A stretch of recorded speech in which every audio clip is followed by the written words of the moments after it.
यमाच्या चौथ्या अपरिग्रह शब्दाच्या अनुषंगानं काय भाव निर्माण होतो त्याचं प्रतिपादन कसं होणं गरजेचं आहे। आणि ब्रह्मचर्य शब्दाच्या अनुषंगानं सामाजिक भावारोप फार कलंकित आहे, त्यामुळं प्रचलित शब्दाची लोकप्रियता अत्यंत भ्रामक आहे, केवळ स्त्री पुरुषाच्या शारीरिक संबंधाशी निगडीत आहे। ब्रह्मचर्य म्हणजे उन्नत स्थितीला पोहोचण्याचा प्रयत्न करणे। प्रथम चॅनलला सबस्क्राईब करून बेल आयकॉन दाबावा आणि शेअर करावे। श्री गणेशाय नमः, श्री सरस्वत्यै नमः, श्रीमत् सद्गुरुचरणारविंदाभ्यां नमः।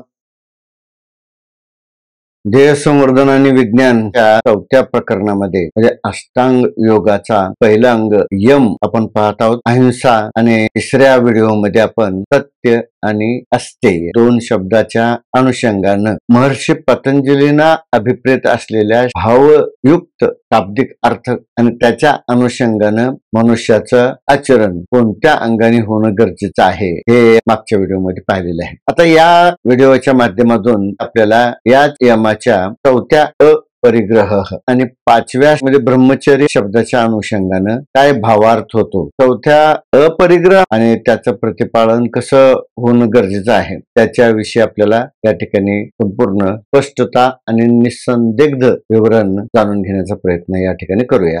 अपरिग्रह शब्दाच्या अनुषंगानं पर्यायी शब्द म्हणजे असंचय, हे दोन्ही शब्द आपण समजावून घेऊ, यांचा शब्द विग्रह करून पाहू। असंचय हा शब्द अ अधिक सम अधिक चय असा होतो। चय या शब्दाचा अर्थ आहे समूह, ढीग, सभा, बैठक, आसन। सम म्हणजे एका पातळीवर आणि अ म्हणजे जवळजवळ शून्य होणे, म्हणजे जंगम व स्थावर वस्तू स्वतः जवळ न ठेवण्याची सवय मनात जोपासणे यालाच अपरिग्रह असेही म्हणतात। म्हणजे चर असो अथवा अचर असो कोणतीही वस्तू आपल्या जवळ सानिध्यात बाळगायची नाही म्हणजे अपरिग्रह। याचा अर्थ असा की एखाद्याने कोणत्याही प्रकारच्या परवस्तूविषयी संग्रह भाव मनात बाळगू नये, कारण याच्यामध्ये परी हा उपसर्ग आहे आणि ग्रह हा मूळ धातू शब्द आहे। याच्यातला ग्रह हा शब्द आहे ना, हा एक मनावर अधिभारित होणारा धारणायुक्त शब्द आहे आणि याच्यामध्ये अर्धा ग आहे, कारण ग प्रेरित म्हणजे अहंकार प्रेरित जे जीवन आहे त्यांचा ग्रह दूषितच असतो। दूषित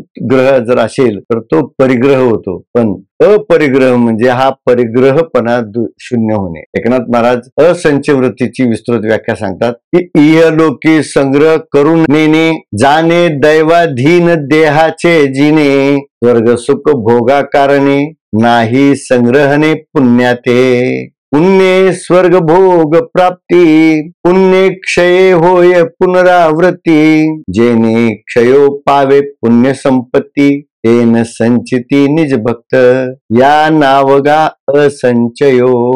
एकनाथ महाराज या दोन ओव्याच्या माध्यमाने परिग्रह शब्दाच्या पर्यायी शब्द असंचय याचा अर्थ सांगतात, म्हणजे मृत्यू लोकात पुन्हा पुन्हा जन्म घेणाऱ्या जीवात्म्याने प्रकृतीत काही साठवून ठेवण्याचे टाळावे, जमा करण्याची वृत्ती बाळगू नये। प्राकृत स्थूल देहाच्या व्यवस्थेचा विचार दैवाधीन समजला पाहिजे। हे जे काय देह आहे हे प्रारब्धाधीन आहे, कर्माधीन आहे, त्यामुळं जसं आपण कर्म करू तसं याचं वर्तन आयुष्यभर होणार आहे। अर्थात काल्पनिक स्वर्गीय सुख लालसेने काही लोक पुण्य संचयाच्या छंदाने त्यांना वाटतं म्हणून काही आध्यात्मिक कृती करतात आणि त्याला ते स्वतः चांगलं वागणं असं ठरवतात। अर्थात त्यांच्या मनामध्ये असं वाटतं की आपलं पुण्य वाढतंय, पुण्य संचय होतोय आणि या हेतूच्या लोभाने ते काही जे कृत्य करतात त्याला अध्यात्मामध्ये भक्ती म्हटलं जातं, भक्तिभाव म्हटला जातो, पण असं लोभयुक्त भक्ती होऊ शकत नाही। म्हणून लोभयुक्त कुठली कृती करू नये, कारण पुण्य संचयाने जरी स्वर्ग सुखाची प्राप्ती होत असली तर ती किती काळ मिळते। पुण्य संचय संपला तिथला कालावधी, म्हणजे मर्यादित सुखासाठी आपण पुण्य संचय करायचा आणि पुण्य संचयाने स्वर्गाची फक्त एक टूर करायची म्हणजे पर्यटन करायचं आणि मग परत पुन्हा इहलोकी यायचं। म्हणून स्वर्ग भोग प्राप्ती निश्चित पुण्याने होते, पण पुण्यक्षय झाला त्याचा खर्च होतो पुण्याचा आणि मग पुनरावृत्ती पुन्हा जन्म घेणे लागते। म्हणून निजभक्त जे आहेत ते असल्या संचयाच्या नादीच लागत नाहीत, छंदीच लागत ना ते पुण्य जमा करण्याचे छंदात पडतात ना पाप जमा करण्याचे छंदात पडतात। पाप तर टाळतात, पण पुण्य संचय सुद्धा ते टाळतात। मग जे निर्लोभ जीवन जगतात ना त्याला खरं असंचय जीवन म्हणतात। म्हणून त्यांची या वैश्विक नश्वर मायाजाळात काळात या जन्ममृत्यूच्या फेऱ्यातून बाहेर पडता येते किंवा सुटका होते. पुनरावृत्तीच्या चक्रात अडकवणाऱ्या पुण्य संचय संग्रह वृत्तीपासून खरे भगवत भक्त दूर राहण्याचा प्रयत्न करतात. पुनरावृत्तीच्या जाळ्यात अडकवणारे पुण्य तरी काय कामाचे, म्हणून सांगतात की बाबा या इहलोकी कोणत्याही प्रकारचा तुम्हाला वाटतं म्हणून चांगलं ठरवायचं आणि ते करत राहायचं. यांनी काय पुण्य संचय होणार का? केल्या म्हणून होतच असं थोडंच आहे. तुम्हाला वाटतं म्हणून तुम्ही चांगलं काम करायला जाता, पण त्यात वाटलेल्या चांगल्या कामामधून पुण्य अर्जित होईलच असं सांगता येत नाही. म्हणून स्वर्ग सुखाच्या अभिलाषेने काहीही कृत्य करू नये. निरपेक्ष काही करता आलं तर करा, चांगली गोष्ट आहे. आता या ब्रह्मचर्य शब्दाच्या अनुषंगानं काय भावार्थ प्रकट होतो याविषयी जर विचार करायचा झाला तो दोन शब्दाच्या संधीमुळे घडलेला आहे. ब्रह्म आणि चर्य शब्दाची लोकप्रियता किंवा सामाजिक प्रचलित अर्थावली अत्यंत भ्रामक आहे, कारण त्याचा अर्थ थेट केवळ स्त्री पुरुषाच्या शारीरिक संबंधाशी निगडीत आहे. मात्र याबाबत जर सखोल संशोधन केले तर ब्रह्म शब्दाचा अर्थ विशाल अशा अंगाने समजून घ्यायला हवा. म्हणजे जे प्रचंड आहे, उच्च आहे, पवित्र आहे, सर्वोच्च आहे आणि अनंत स्वरूप आहे. ब्रह्म किती मोठा आहे किंवा किती सूक्ष्म आहे याची मोजमाप करणं शक्य नाही. म्हणून ब्रह्म हे अनंतही मानलं जातं आणि ब्रह्म सूक्ष्माती सूक्ष्मही मानलं जातं. ज्ञानेश्वर महाराज म्हणतात, तुझं सूक्ष्म म्हणू की स्थूल रे, तुझं सगुण म्हणू की निर्गुण रे. म्हणजे सूक्ष्माती सूक्ष्म सुद्धा ब्रह्म आहे आणि महाकाय विशालाती विशाल सुद्धा ब्रह्मच आहे. म्हणून तसं तर ब्रह्म या शब्दामध्ये सुद्धा दोन धातू शब्द आहेत, ज्यामध्ये ब आणि रहम. ब म्हणजे अनादि प्रकृती अतीत अवस्था आहे. ब मध्ये स्तब्ध असलेला, ब या शब्दाचा अर्थ स्तब्ध असलेला, निरामय असलेला, निश्चल असलेला, शांत असलेला असा परमात्मा आहे. तो या जेव्हा प्रकृतीमध्ये येतो तेव्हा त्याचं नामकरण ब्रह्म होतं आणि प्रकृती अतीत जी अवस्था आहे त्याला परब्रह्म म्हटलं जातं. पर या उपसर्गाने तो ब्रह्म प्रकृती अतीत अवस्थेचा निर्देश केला जातो. म्हणून जो प्रकृतीमध्ये प्रवेश करतो ते प्रकृतीमध्ये प्रवेश करताच तो रहम म्हणजे शीघ्र गतिमान होतो. तर तो दोन गती तो लगेच अंगीकारतो. म्हणजे एक तो सरळ वेक्टर दिशेने तो अतिशय प्रकाश वेगाने धावतो आणि त्यानंतर त्याच्याच बरोबर स्पायरल सर्क्युलर मोशन कंपन गतीने सुद्धा तो घालतो. स्वयंकंपित सुद्धा असतो. ही जी रहम स्थिती आहे ही रहम स्थिती म्हणजे प्रकृतीचा निर्देश करणारी आहे, म्हणून त्याला ब्रह्म म्हटलं जातं. याच प्रकृतीला माया सुद्धा म्हटलं जातं. पहिल्या प्रकरणामध्ये सविस्तर पाहिलेलं आहे. पण तोच जर चर धातू घेतला, चर किंवा चारह हे जे दोन्ही शब्द आहेत हे चालणे, हिंडणे, वागणे, आचरण करणे किंवा आनंद घेणे इत्यादी अशा अर्थाने वापरला जातो. आणि त्याच्याच पुढे जो येणारा य म्हणजे दोन्ही यत्नपूर्वक प्रयत्नपूर्वक जाणे, फिरणे, स्थलांतर करणे, जास्तीत जास्त ऊर्ध्व गतीने जाण्याचा प्रयत्न करणे, ऊर्ध्व स्थितीला, उच्च स्थितीला, उन्नत स्थितीला पोहोचण्याचा प्रयत्न करणे म्हणजे ब्रह्मचर्य शब्दाचे अर्थ उदित होतो. ब्रह्मचर्य म्हणजे पवित्र उच्च ध्येयाप्रत जाण्याचा सतत धडपड करणे आणि अधोगतीला नेणारी कृती जाणीवपूर्वक टाळणे. म्हणून हा ब्रह्मचर्याचा खरा अर्थ या ठिकाणी महर्षी पातंजली मुनींना अभिप्रेत आहे. मानसिक दृष्टिकोन अत्यंत शुद्ध करण्याचा प्रयत्न केला पाहिजे, कारण सामाजिक भावार्थ जर स्वीकारला तर मानसिक भावारोप फार कलंकित आहे. पाठीमागच्या भागामध्ये सांगितलेलं आहे की ब्रह्मचर्य जे सूत्र आहे ते फार महत्वाचं. ब्रह्मचर्य सूत्र म्हणजेच आहार, विहार, आचार आणि विचार या चारही गोष्टी शुद्ध सात्विक असण्याची गरज आहे. आयुष्यभर आपण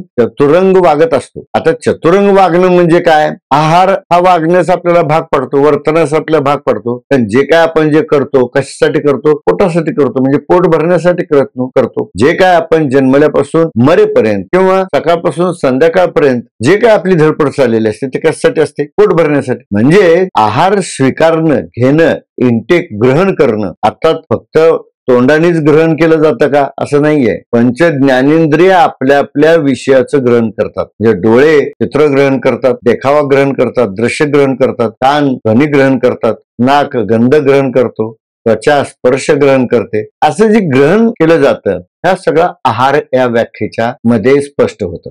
म्हणून आहार आहे जे ग्रहण करण्याची जी मानसिक इच्छा आहे आणि भौतिक व्यवस्था आहे, त्यामुळं यामध्ये चांगले वाईटपणा आहे. म्हणून या ठिकाणी गुणात्मक दृष्टीने पाहिलं तर तो सात्विक शुद्ध पवित्रच असायला पाहिजे. जो काय आपण आहार ग्रहण करतो म्हणजे डोळ्याच्या माध्यमाने असो, कानाच्या माध्यमाने असो किंवा नाकाच्या माध्यमाने असो, कोणत्याही माध्यमाने किंवा तोंडाच्या माध्यमाने असो, भोजन असो, अन्न असो, हे सगळ्या गोष्टी शुद्ध सात्विकच असल्या पाहिजेत. यामध्ये कुठल्याही प्रकारचा मलिनता, वाईटपणा किंवा कमीपणा, अधोगतीला नेणारा अभिप्रेत नाही. विहार शब्दाच्या भोवती स्थलांतर करणे ही क्रिया जरी असली तरी पायाने फिरणे म्हणजे पंचकर्मेंद्रियाची यातायात, हाताची हालचाल सुद्धा त्याच्यामध्येच येते, विहारामध्येच येते. कारण हात सुद्धा हालतात, स्थलांतर करतात, एका जागेवरून दुसऱ्या जागेवर स्वयंभूपणे जातात. आणि अशा प्रकारे सगळे जे कर्मेंद्रिय आहेत या गोष्टी सगळ्या हालचाल करणाऱ्या आहेत आणि म्हणून त्या पवित्र स्थानाकडे घेऊन जाणाऱ्या असल्या पाहिजेत.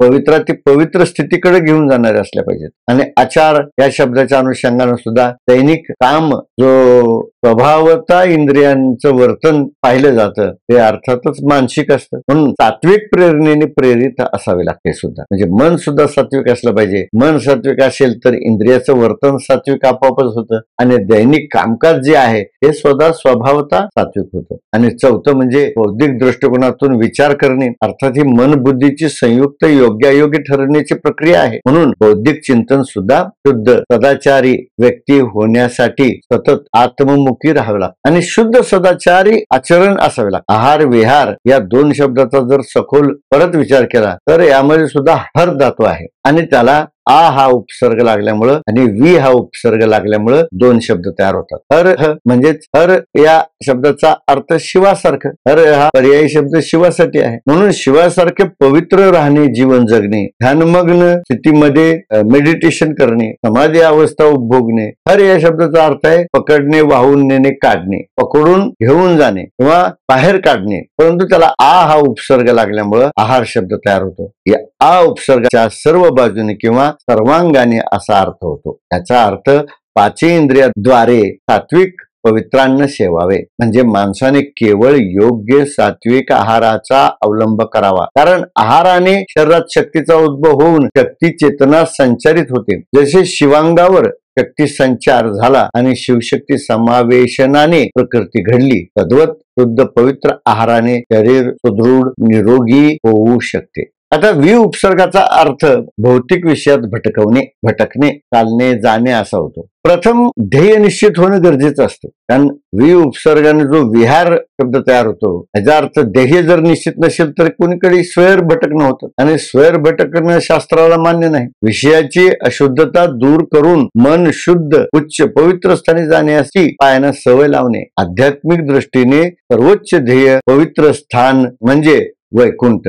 त्यामुळे मृत्यूनंतर आत्म्याच्या वैकुंठाला जाणे उत्तम श्रेष्ठ मानले जाते. त्यामुळे किंवा असं गृहीत धरलं जातं की तो वैकुंठाला गेला. आता तो गेला का नाही गेला हे तपासणं फार कठीण आहे. त्याच्या कर्माची गती आहे, कर्मणोगती गहना असं कोणीही ठामपणे सांगू शकत नाही की तो वैकुंठाला गेला. त्यामुळे विहार शब्द पायाशी निगडीत असला तरी जो मनुष्य आपल्या पायाने ज्या दिशेला चालतो त्या दिशेनुसार त्या जीवाची दशा समजते किंवा समाज त्याची दशा ठरवते. म्हणून पाय हे वस्तुनिष्ठ उचितानुचित दिशादर्शक आहेत. तसेच आचार आणि विचार दोन शब्दात सुद्धा चर धातू आहे आणि त्याला आ आणि वी हा उपसर्ग लागलेला आहे. म्हणजे चर चार हा मूळ म्हणजे चर धातू पासून होतो. म्हणजे हेरगिरी करणे, चालणे, संवाद साधणे, नोकरी करणे. आ उपसर्गाने आचार शब्द तयार होतो आणि चरण शब्द चर धातूपासून बनला. कारण पायाच्या हालचालीची दिशा व्यक्तीच्या स्थितीवर अवलंबून असते. पायासह सर्व इंद्रियाचे आचरण, संवाद किंवा क्रिया शुद्ध ठेवावी तरच आचार शुद्ध आणि सदाचार ठरतो. तसेच हा शब्द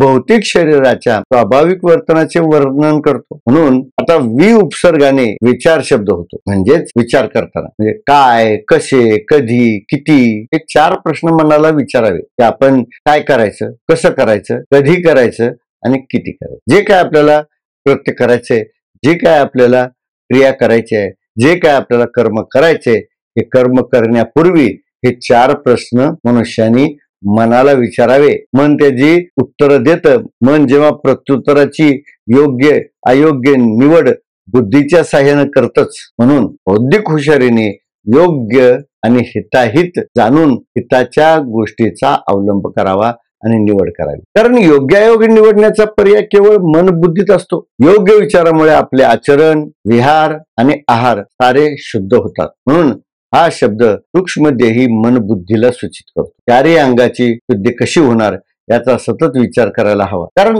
आहार शुद्ध असेल तर विहार शुद्ध राहील, आचार शुद्ध असेल आणि विचार चांगले असतील तर सर्व काही शुद्ध होईल. यापैकी एक जरी शून्य झाला तरी सर्व शून्य होते. कारण हे चारही एकमेकाचे गुणक आहेत, यांची बेरीज होत नाही. एकाचा अभाव झाला तरी परिणाम शून्य होतो. म्हणून असं म्हणू नका की मी आहार शुद्ध आहे पण विहार आमचा चुकीचा आहे तर चालणार नाही. त्यातला एकही चुकीचा, अयोग्य असेल, अनुचित असेल तर सर्व परिणाम शून्य होतो. उदाहरण जर घ्यायचं झालं तर आधुनिक संगणकाच्या बायनरी भाषेत केवळ 2च अंक मोजले जातात. तिथं दशमान पद्धती चालत नाही. तिथं फक्त 0 आणि 1 वापरले जाते. म्हणजे एक तर 0 म्हणजे नाही आणि एक तर आहे. कारण इलेक्ट्रिक करंट मधून सगळी भाषा बनलेली आहे. करंट असणे आणि नसणे या 2च परिभाषा आहेत त्या ठिकाणी. तसं प्रकृतीमध्ये सुद्धा 2च परिभाषा आहेत. एक तर आहे नाहीतर नाही. शुद्ध आहे म्हणा नाहीतर शुद्ध नाही म्हणा. इन बिटवीन, जवळ जवळ, मध्यंतर काहीही नाहीये आणि त्याला अर्थही नाहीये. म्हणून थोडीशी कमतरता देखील अशुद्धताच मानली जाते. त्यामुळे शुद्धता आयदर ऑर आहे की नाही हे 2च पर्याय आहेत. थोडीशी घट देखील शून्य गणली जाते. आणि गणिताच्या दृष्टिकोनातून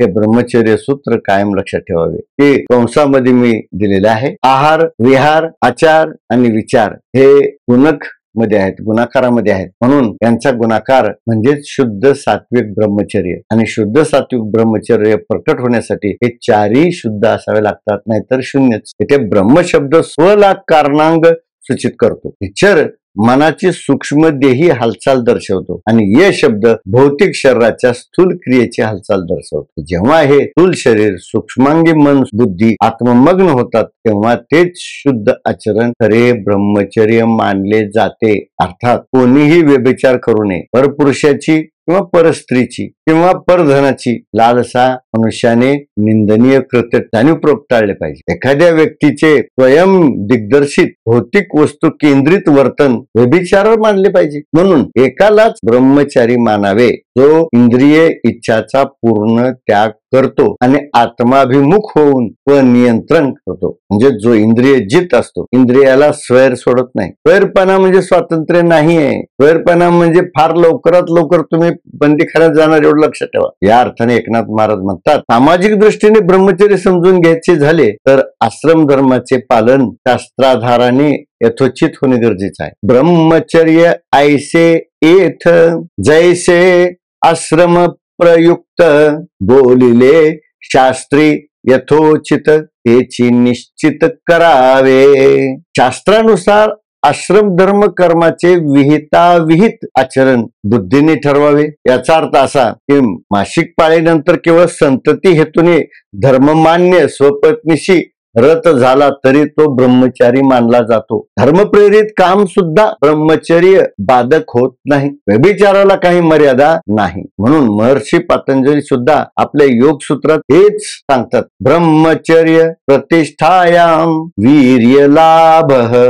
2.38 पतंजली योग सूत्रामध्ये हेच सांगितलेलं आहे की ब्रह्मचर्याचा विचार मनात दृढ होतो तेव्हा त्याचे वीर्य म्हणजे ओज लाभ होतो. अर्थात इथं वीर्य प्राप्ती म्हणजे शक्ती आणि चैतन्य वाढणे एवढं लक्षात ठेवा. जे जीवन उज्ज्वल आनंदी बनवते. तुमच्या वागण्याला सामाजिक प्रतिष्ठा मिळत असेल तर तुमचे वर्तन सन्माननीय ठरते आणि ब्रह्मचर्यात बाधा येत नाही. ओज म्हणजे तुमचा ओरा तो सात्विकच असला पाहिजे. म्हणजे शास्त्राने ब्रह्मचर्याचे 2 प्रकार मानले गेलेले आहेत. पहिला म्हणजे उपकुर्वन ब्रह्मचर्य. त्यामध्ये एक पत्नी व्रत पाळणं गरजेचं आहे आणि गृहस्थी नांदा, सुखाने संसार करा, प्रपंच करा, त्याला उपकुर्वन ब्रह्मचर्य म्हटले जाते. आणि दुसरं जे आहे नैष्टिक ब्रह्मचर्य, अर्थात स्त्री कामना, स्त्री संभोग, काम विचार आणि वीर्यस्खलन पूर्णतः प्रतिबंधित आहे यामध्ये. उपकुर्वण ब्रह्मचर्य विद्यार्थी दशेत योग्य प्रशिक्षण घेतल्यानंतर उपवर झाल्यानंतर गुरुच्या अनुमतीने जर गृहस्थाश्रम स्वीकारला आणि आयुष्यभर एक पत्नी व्रत पाळले तर ते सुद्धा शास्त्रात ब्रह्मचर्य मानले जाते. म्हणजे श्रीरामासारखे जीवन चरित्र पवित्र असावे. यासाठी एकनाथ भागवतामध्ये या उपकुर्वण ब्रह्मचर्याची व्याख्या येते. वेद शास्त्र संपूर्ण पठण, गुरु दक्षिणा व्रत विसर्जन, करुणी करी पाणी ग्रहण, उपकुर्वाण या नाव. संपूर्ण वेदादी षडशास्त्राचा अभ्यास पूर्ण करून विद्वान शिष्य जेव्हा गुरुचरणी गुरुदक्षिणा अर्पण करून या ब्रह्मचर्य व्रताची सांगता करतो आणि गुरुच्या परवानगीने एखाद्या अनुरूप स्त्रीशी विवाह करून गृहस्थाश्रम स्वीकारतो, धर्मपत्नीशी रत राहून आयुष्यभर एक पत्नी व्रत पाळतो, परस्त्रीला माता मानतो, ब्रह्मचारी समजावा. याला उपकुर्वण ब्रह्मचर्य म्हणतात. एवं नेमुनी विवाहाची वेदराये दिली आज्ञा ऐशी, तांडवनी सकळ स्त्रियांशी, स्वदारे पाशी मैथून. ऋतुकाळी ज्या स्त्रीगमन ते पुरुष ब्रह्मचारी पूर्ण. एकनाथ महाराजांनी या ओवीमध्ये पूर्ण ब्रह्मचारी मनुष्याची व्याख्या सांगितली. स्त्री ऋतुकाळी शास्त्रशुद्ध विवाहित व्यक्ती जो अन्य स्त्रियांशी आई वडिलाप्रमाणे वागतो त्यालाही शास्त्रात ब्रह्मचारीच मानले जाते. तैसा स्त्रीसंगे प्रजाव्याला नाही मुकला ब्रह्मचर्या. ते म्हणतात आपल्या पत्नीसह कुटुंबात राहून त्याला अनेक मुलं झाली आणि मुलांना नातवंड झाली, तो पिता झाला, आजोबा झाला आणि मोठा कुटुंब कबिला तो चालवत असला तरी त्याचे ब्रह्मचर्य व्रत मोडत नाही, कारण शास्त्र त्याला ब्रह्मचारी मानते. हा उपकुर्वण ब्रह्मचर्य प्रकार आहे. नैष्टिक ब्रह्मचर्याची व्याख्या या ठिकाणी दिलेली आहे. व्रतबंधन वेदाध्ययन झाल्या पाठी, जो परमार्थी ठेवोनी दृष्टी, गृहस्थाश्रमाची न करी गोठी, नैष्टिक्य परिपाठी त्या नाव. एकनाथ महाराज या नैष्टिक शब्दाची व्याख्या देतात. व्रतबंध नंतर वेदाचा नियमित अभ्यास करणारी व्यक्ती आत्मकेंद्रित होते. त्याला गृहस्थाच्या कथेत कधीच रस नसतो. तो कधीही कोणाच्या पारिवारिक जीवनामध्ये लक्ष देत नाही. त्याला नैष्टिक ब्रह्मचारी मानले जाते. त्याचाच अधिक उहापोह करण्यासाठी एकनाथ महाराज म्हणतात, नैष्टिक ब्रह्मचारी संन्यासी वानप्रस्थ वनवासी, हीन पाहावे स्त्रियांशी. हा मुख्यत्वे त्याशी स्वधर्म. संन्यासी माणसाचा स्वधर्म आणि वानप्रस्थ वनवासी माणसाचा स्वधर्म या ठिकाणी सांगितला की यांनी स्त्रीशी सुद्धा संबंध ठेवू नये. एकदा का गृहस्थाश्रमाचा त्याग केला आणि रितसर संन्यास दीक्षा घेतली की मग स्वस्त्री सुद्धा संबंध राहत नाही. त्यांनी पुन्हा स्त्री दर्शन सुद्धा घ्यायचं नाही. स्त्री दर्शन सुद्धा वर्ज्य मानलं जातं. या रीती ब्रह्मचारी देख वीर्य त्याग बुद्धिपूर्वक करुणे आवश्यक व्रत विशेष ब्रह्मचर्य. म्हणून नैष्टिक ब्रह्मचारी, संन्यासी आणि वानप्रस्थ या तिन्ही आश्रमात राहणाऱ्या माणसाने स्त्री संगतीपासून मनाने दूर राहावे. योगायोगाने भिन्नलिंगी स्त्री समोर आली तर लिंगभेदाचा विचारही करू नये. जाणीवपूर्वक कामुक होऊन सचेत वीर्यस्खलन होऊ नये. मग मन स्वच्छ प्रांजळ असेल तर स्वप्नात सुद्धा स्खलन होत नाही. स्वप्नदोष झाला तर त्याचा मनात जास्त खंत किंवा विचारही करू नये. अभ्यासात तल्लीन होऊन ब्रह्मचर्य पाळले पाहिजे. त्याचे उदाहरण एकनाथ महाराज सांगतात की कोण आहे असा नैष्टिक ब्रह्मचर्य पाळणारा. नैष्टिक ब्रह्मचर्य धर माझे स्वरूप सनत कुमार. एकनाथ महाराज म्हणतात सनत कुमार जे 4 मुलं आहेत, सनत, सनातन, सनंदन आणि सनत कुमार, हे जे 4 मुलं आहेत हे आयुष्यभर बालावस्थेतच राहिले. त्यामुळं ते खरे ब्रह्मचारी आहेत. म्हणजे नैष्टिक ब्रह्मचारी त्याला म्हणायचं. पुढे म्हणतात नैष्टिक ब्रह्मचारी निश्चिती, ज्याशी स्वप्नी नाही वीर्यच्युती, या लागे कुमार म्हणती अवतार मूर्ती सनकाधिक. सनकाधिक जे आहेत ते खरे अवतार मूर्ती आहेत. युवा अवस्थेमध्ये गेलेलेच नाहीत. ते चिरंजीव आहेत तरी पण ते युवा अवस्थेत जात नाहीत. त्यांनी आपलं वयच वाढू दिलं नाही आणि अर्थात त्यांच्या स्वप्नातही स्खलन होत नाही, कारण त्यांना कामुकतेचा स्पर्शच नाही. म्हणून सनकाधिक ब्रह्मकुमाराप्रमाणे नैष्टिक ब्रह्मचारी जे राहू शकतात त्यांना नैष्टिक ब्रह्मचारी मानलं जातं. अर्थात हे ब्रह्मचर्य पालन करणं गरजेचं आहे. इथे हा 4थ्या प्रकरणातील 4था भाग समाप्त करत आहे.